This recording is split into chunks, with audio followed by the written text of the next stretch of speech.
back to another edition of the Pagcast. I'm your host, Michael Pagani, joined alongside Sportsnet 590 The Fan, Toronto Maple Leafs pregame host, Ailish Forfar. Ailish, welcome to the Pagcast. Thank you again for coming on. Of course, so excited to be here. I'm excited to talk sports.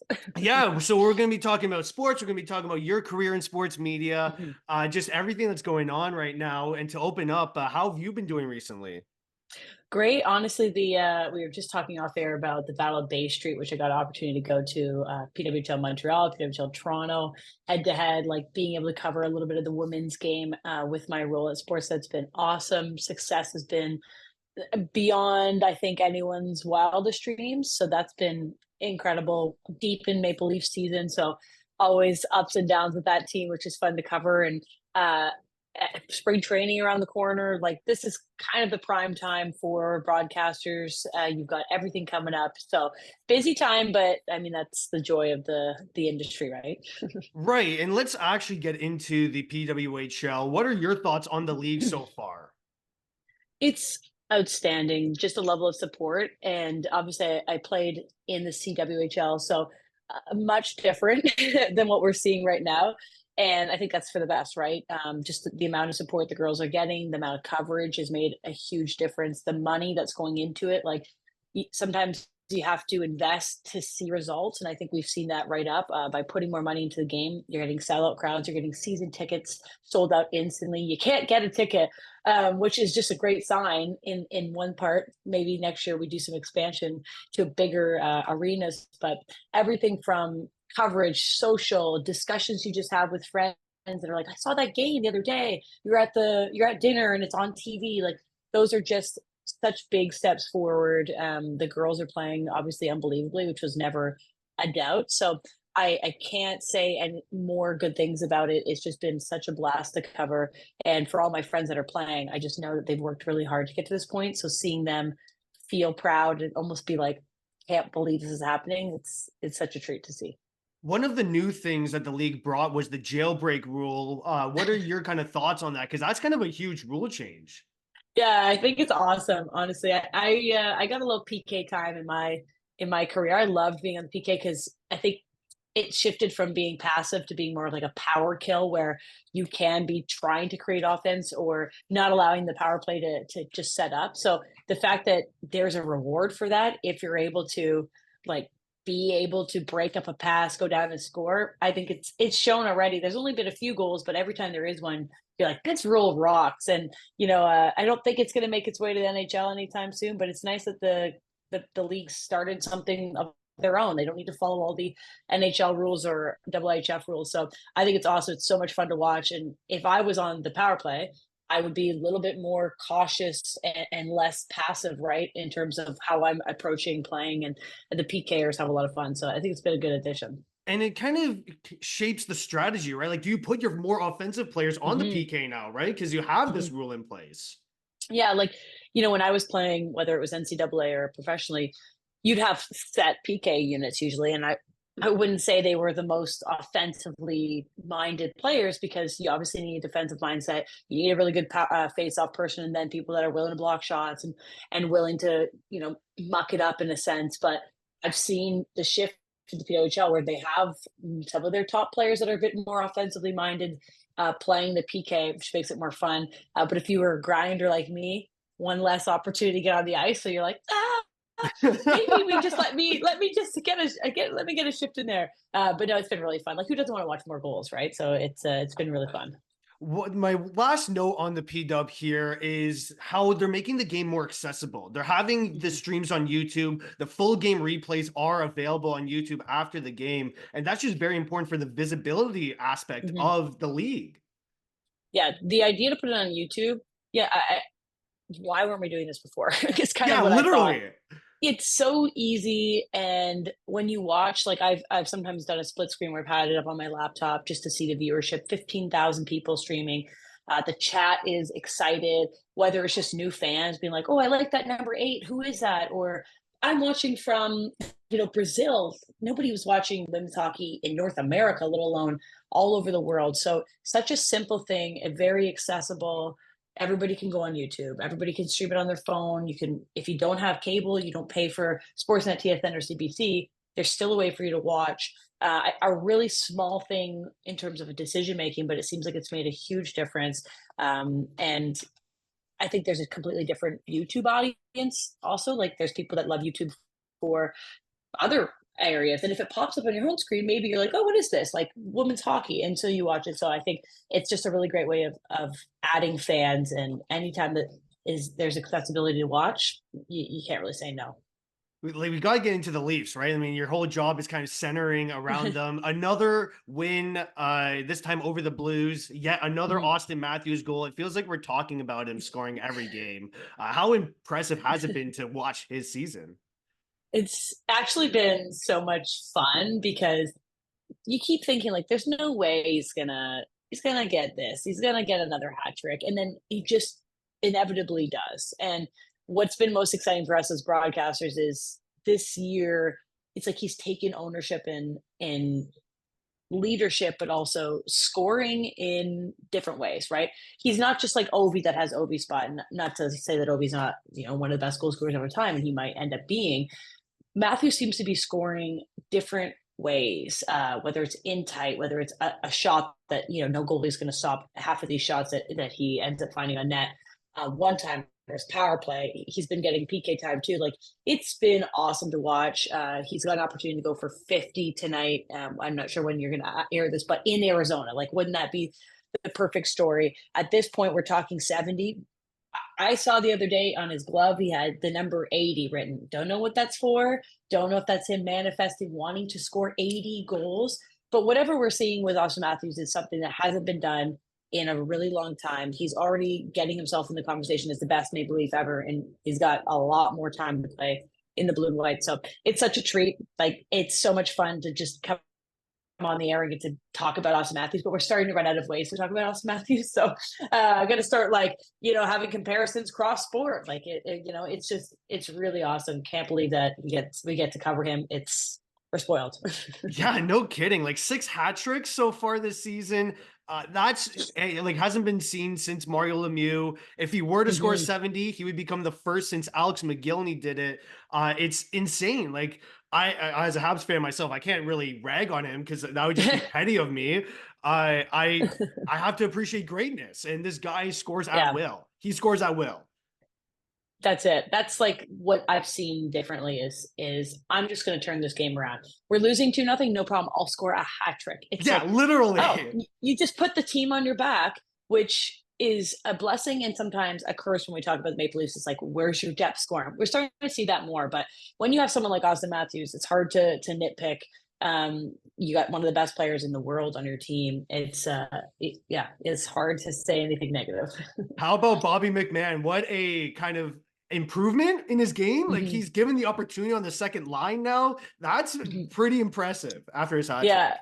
I love Bobby McMahon because he's such a success story. Like he was playing in for the ECHL Growlers, and he's just I love stories like that because everyone that has a certain storyline, but when there's a guy that's gone through so much in his hockey career and continues to have like the fortitude to work hard to push his way through and gets an opportunity and takes it and is successful. Isn't that like what the beauty of sports is? So talking about Bobby McMahon over the last couple of weeks has been awesome. I the day he got the hat trick, I was like Bobby McMatthews, and so we were joking a bit like he's got the Matthews energy in him. He's got the vibe. The players seem to love him too. You can tell like they've been around so many pros, they've been around so many top draft picks, but I think the players seem to gravitate to wanting to support a guy that's just like getting his chance, right? The way they post the belt photos of him, they're so excited about their guy getting some ice time and making the most of it. So yeah, I'm a sucker for a story like that. He's been a fun one. Getting into your story, actually, my first question is who influenced you to get into sports media? That's a good question. I actually thought when I was growing up, I want to be a teacher. Both my parents were high school teachers. They're retired now, but I always just found myself, and that's why I like doing podcasts too, and like helping students. Is like I really enjoy um, the learning process. I did 2 university degrees. I obviously like university. I like school. Challenge myself academically, but I thought I'd be a teacher. And then it was actually my sophomore season at Dartmouth. I had to have hip surgery, so I redshirted that whole year, and I was kind of looking for some other way to be involved in the team when you can't be on the ice and you can't be training with the team. It's hard mentally. So I was like, I'm gonna take over the team's social media. Didn't really have one.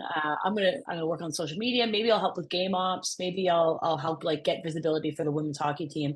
And so I just kind of like created my own role, like whether I was doing everything because short staffed, and women's hockey at the NCAA level was not still like the men's level. So during that sophomore season, I just kind of said, I'm going to try something. And I really enjoyed it. I love telling the stories of our teammates. I love just like helping talk sports with people that might not be fans of our team. And then after that sophomore season, I started to think more about, well, I'm from Toronto. Toronto's an amazing place to get your foot in the door if you're interested in this. And I got my first internship during one of my summers when I came back home from university at TSN, actually. And I was just working in the marketing department, not on air, not in any way involved in the broadcast, but I met lots of great people. I got to see one side of sport media. And then when I went back for my senior year at Dartmouth, I started looking at other programs that when I graduated, I could end up coming to. So TMU was the perfect one. I live in Toronto. I got 2 years of eligibility from my hip surgery, so I could play U Sports hockey. So it all worked out perfectly. But that year that I didn't play hockey, it could have been really hard. It could have been really a setback for me. But I'm obviously now really happy that I decided to make something of it, create my own job in a sense, because I found something that I really ended up loving, and it's obviously been my career ever since. Well, let's talk about that kind of transfer over to TMU for your sport media. Mhm. You are a graduate of said program. Like, how come you decided to go there? Was it mainly the hip surgery that kind of forced Mhm. your way there?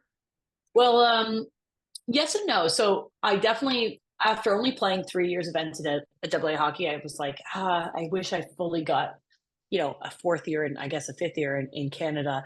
The CWHL was still around at that point. I thought maybe playing professionally would be really great, not only for career opportunities, but playing professional is amazing. I wanted to help grow the game. TMU, their sport media program, obviously, like you would know, is one of the best ever. I knew some people that had gone through RTA. This was before it was sport media, and talked really highly just about the RTA program in general.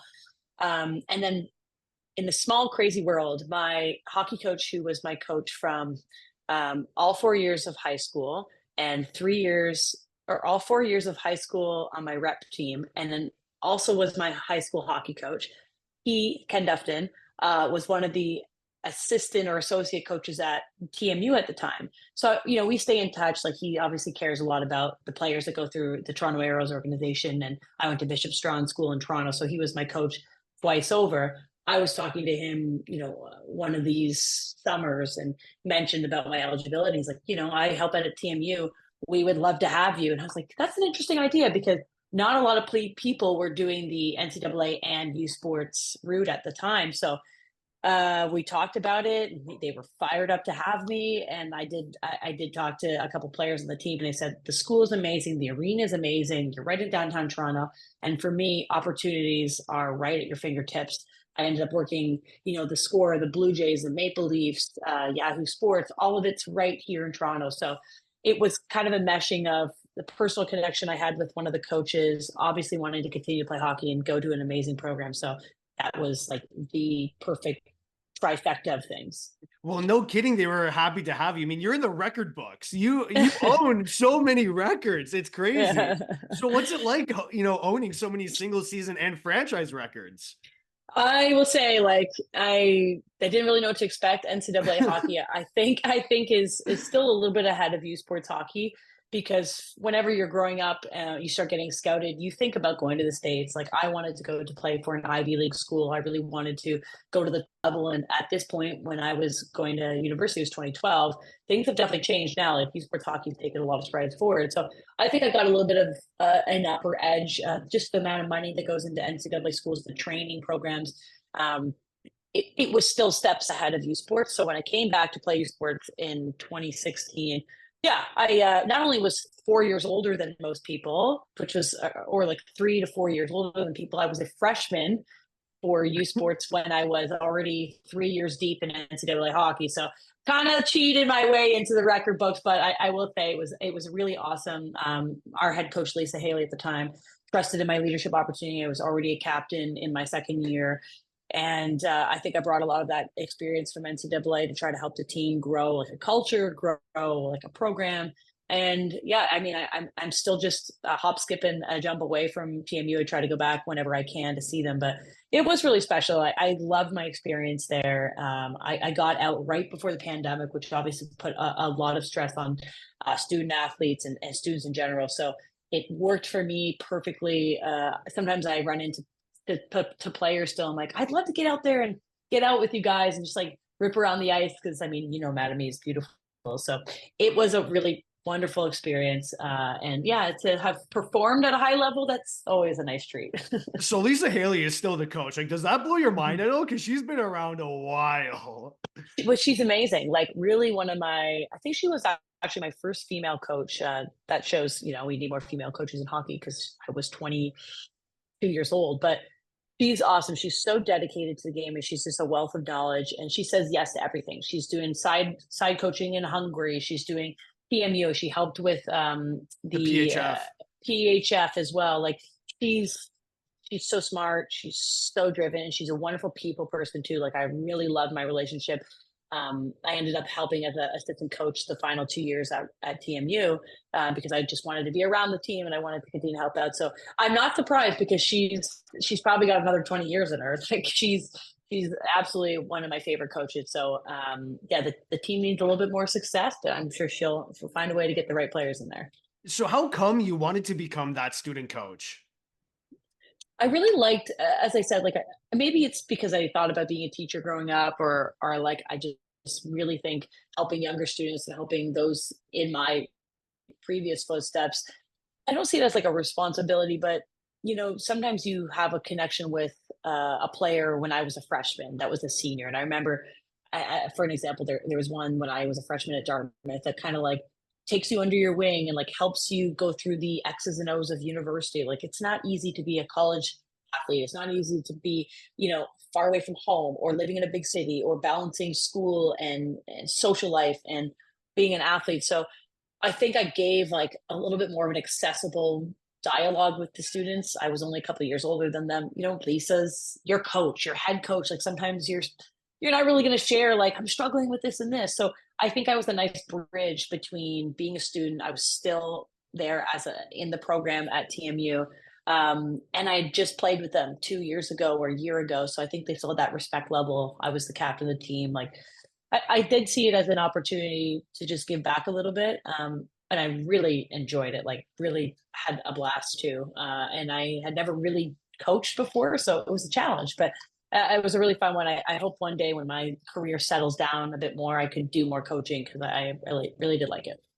So like I mentioned at the start of the episode here, you work for 590 The Fan. How did you end up getting that job there?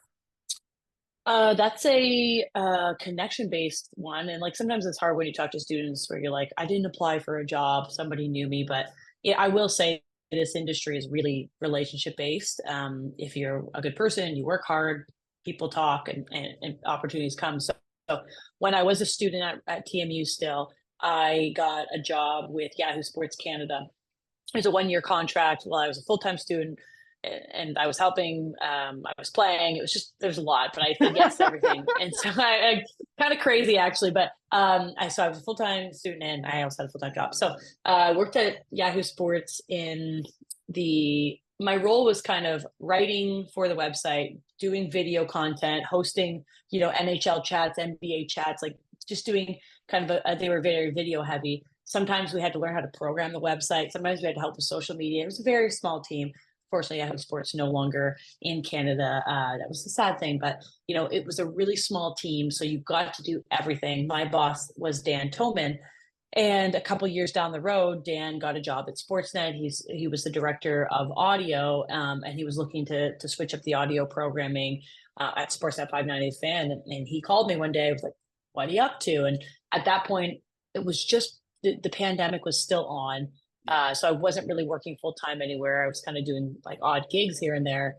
And he said, like, I think you'd be a great fit for our morning show. And I was like, wow, like that is incredible. Never done radio before. I've never hosted a show 3 hours from 6 a.m. till 9 a.m. or it was 10 a.m. at times too. But we kind of went through the process of like what he would want for me, created a new team there. And it, so the opportunity came to me from somebody that I had known previously, and we had a great working relationship. So that was, once again, a really nice blessing to know that somebody had that faith in me. Because I feel like a lot of times you work these jobs and you say yes to everything, and it might take some time for it to come back around. So that for me was clearly how I got started at Sportsnet, and still there, and continue to like grow in my role, and that's been awesome. So what was the sleep schedule like for the morning show? Like, did you invest in melatonin stocks? uh I, you know what, you actually couldn't, because any other morning radio show, like we have Roz and Mocha, for example. They're one of our morning shows, not in the sports department. Not to say that they do this, but they could technically go to bed at 8 p.m. because they don't have to stay up and watch all the sports and be ready to talk about the Maple Leafs game on the West Coast that starts tonight at 10 p.m. So I would say most of the time during any hockey season, football season, baseball season, NBA season, I'm getting to bed midnight, because you got to be prepped to talk about the show. So I'm sitting on my couch, I'm watching. Sometimes I've got the Raptors game and the Leafs game, and I'm streaming, um, MLB playoffs, and I got to know everything to talk about at 6 a.m. 6 a.m. So you got your doc up, you're taking notes, you're trying to have one eye on everything. And by the time you've prepped fully where you're confident to talk live on the radio, it might be close to midnight. Close the laptop, try to get to sleep, and I'm up at 4:30 every morning. Head to the office, be ready to go on the air for 6, 3 hours live. Come home, nap.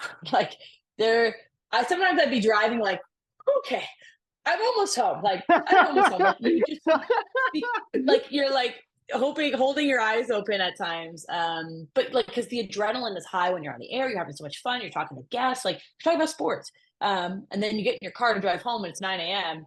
You're kind of like, oh, that was, I'm running on fumes, really. So I'd get a good nap and try to get a workout in to get myself back up and going, and then do it all again, back on the couch that evening, watching all the sports. So it's a completely different lifestyle that I'm living now.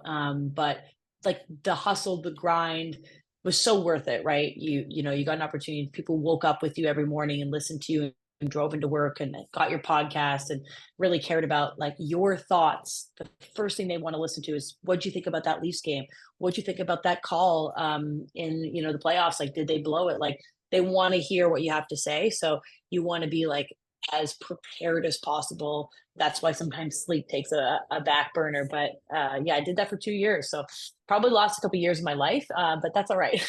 You mentioned the pandemic and how you were kind of in and out of gigs. Like, how did that affect your job at the time?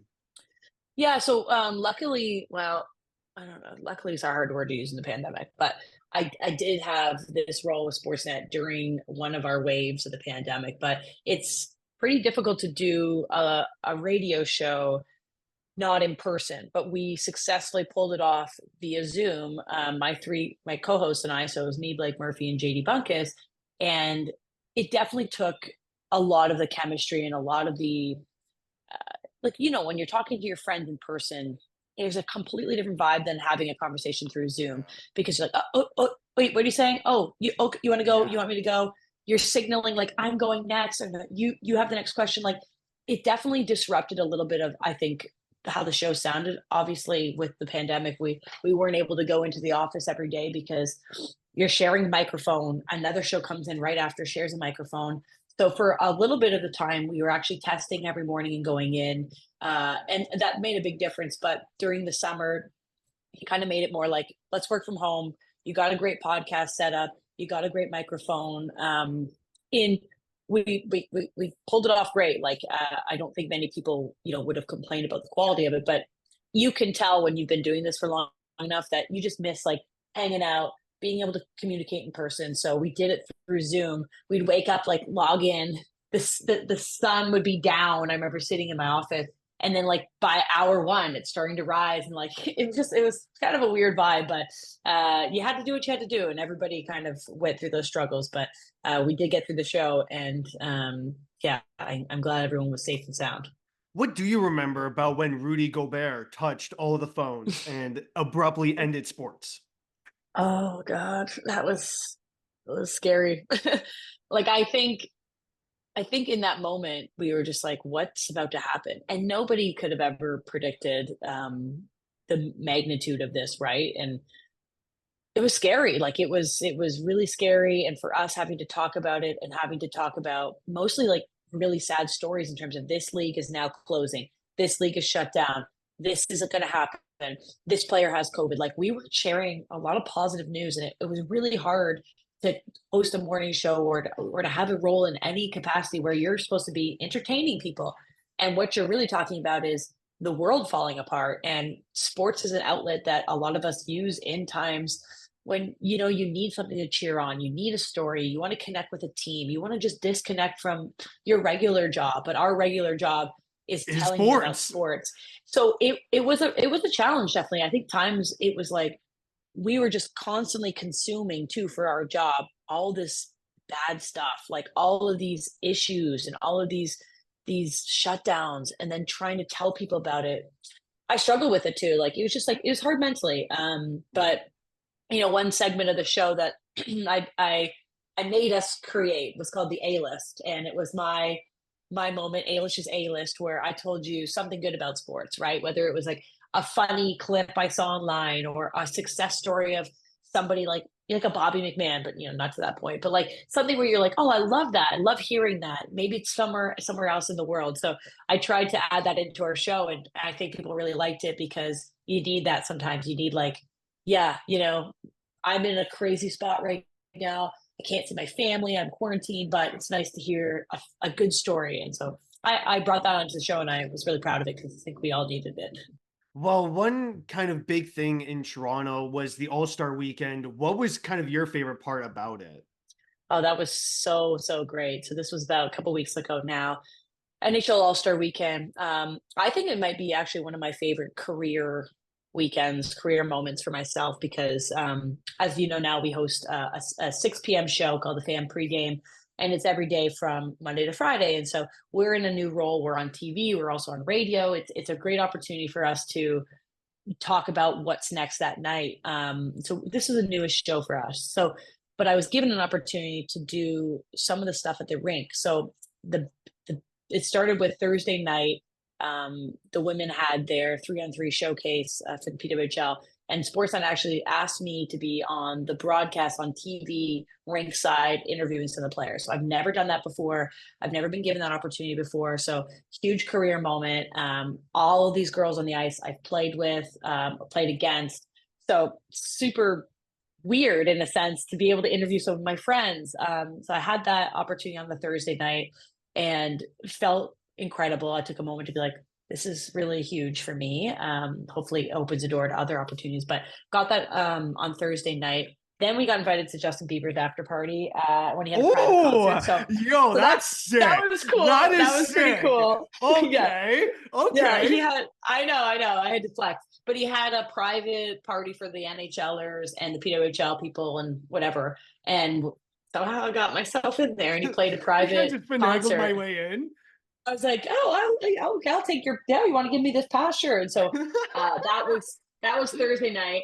Friday, you wake up. Friday, we had the skills comp, and we were calling the game for the radio on Sportsnet 590 The Fan. So we had up in the booth at Scotiabank Arena, we had Jim Ralph and John Bartlett, and they were sending, all right, we're headed down to Ailish Rinkside, and I would have a mic and I'd be putting it in the face of Sidney Crosby. And I'm Yeah, like, like what? hey Sid, that was crazy, and we were just on radio, so a little bit of a different, like once there's a TV camera, sometimes the guys like stiffen up, but I'm just like, hey, what's up, JT Miller, like what happened out there, like you missed like 3 shots, and then Sid comes by and I'm asking him about his skate out in Montana. So that was really fun because it was relaxed. I'm sure it sounded great on the radio. I didn't even listen. I was just like in the zone grabbing Yeah, you were NHLers. dialed in. So You were locked it in. was it was pretty cool Friday night, and then Saturday we did the game, the 3-on-3 game from the booth, and we just did the intermissions, Justin and I,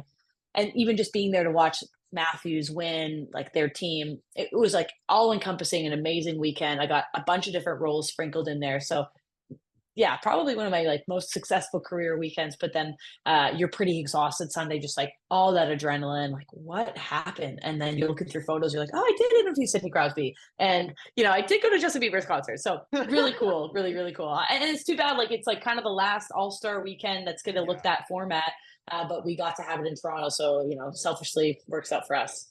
So did you ever like sit back and kind of realize like you interviewed Sidney Crosby, the guy scored the golden goal for our country, like Yeah. one of the most iconic Canadian moments. Yeah, it was funny. So the way that was working was a lady from the NHL would just bring a player over to me after each Yeah. skills competition.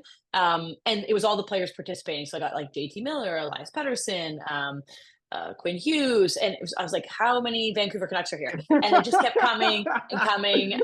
Matthew Barzell. And I was like, no offense to them, but like, I see Matthews over there, Crosby, give me McDavid. 87. And I was like, and so at some point, I guess she ran out of Canucks to come bring me, and she starts skating over with Sidney Crosby, and I'm like, oh, Time to like shine. Time to shine. I took like a deep breath, and like I try not to think about this person being whoever famous. We've interviewed Gretzky before, and like that's so cool. I know Marie-Philippe Poulin personally, so like I try to just be a pro, and that's a very good example. Just of another person.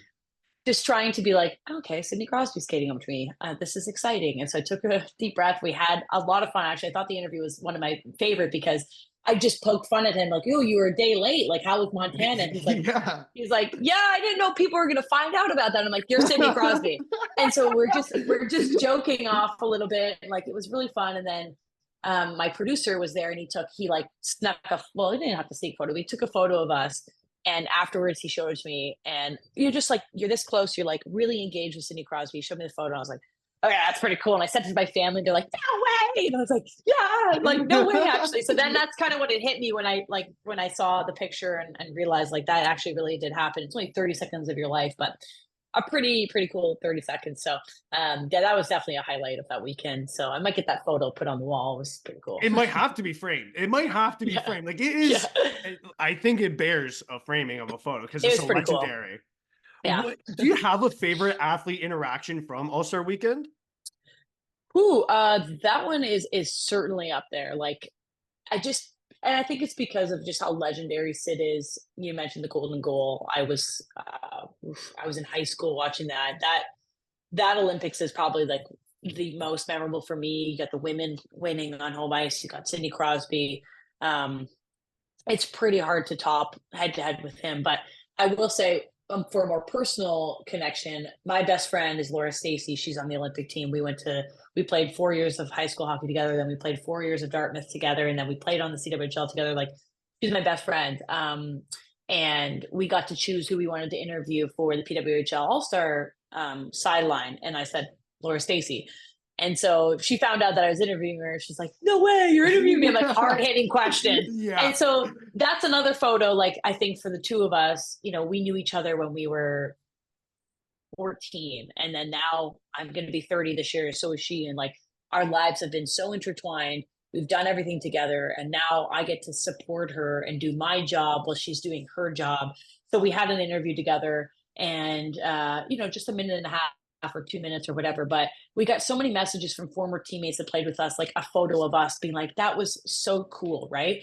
And I have the interview saved because for Laura, she's like the most humble person I know. Like, she hates talking about herself, and so that's my job.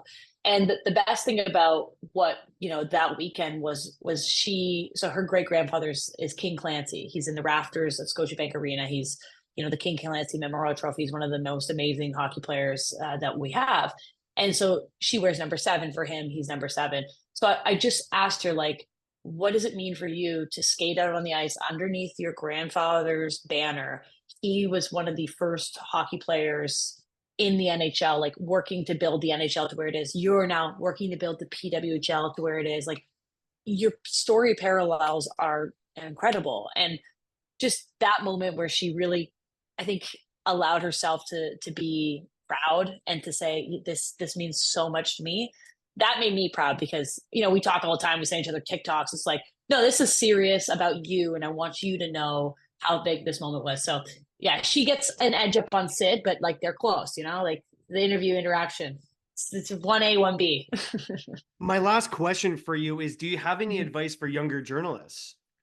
Yeah, definitely. I think it's, to me, like, if you look at my resume and like we've talked about like 15 different roles, I said yes to a lot of things, whether I thought that it was going to be my career path or not, whether it was, oh, this is something I don't, it's been, nothing's beneath you, right? Like you're starting out, you want to get to know people, you want to get to know what you like, you want to work in different industries. If you think you want to be an on-air host, that's amazing. And I love being an on-air host, but I also tried marketing and I tried writing and I tried social media and I tried video editing and I tried XYZ because that makes me A, more desirable to be hired, and B, just a more well-rounded broadcaster, right? So I would say it's great to have goals, it's great to have a career path, but everybody's career path looks different. I've taken many twists and turns and I've gone up and I've definitely gone down.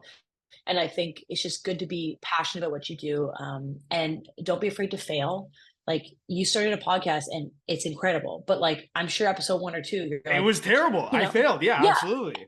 exactly. But isn't it a nice reference point to go back and listen to those and be like, Mhm. I've gotten better. I've Oh, I've absolutely. learned the craft. And so same with me. My first radio shows were probably unlistenable. But now I'm 3 years into it and it's something I'm working on getting better every time. So I would say push yourself. Don't be afraid to make mistakes. You're going to continue on your journey, and it's going to look different than everyone else's. So just love what you do, and work hard. Awesome. I'd like to thank again Ailish Forfar for joining me on today's podcast. Thank you again, Ailish. Thanks so much.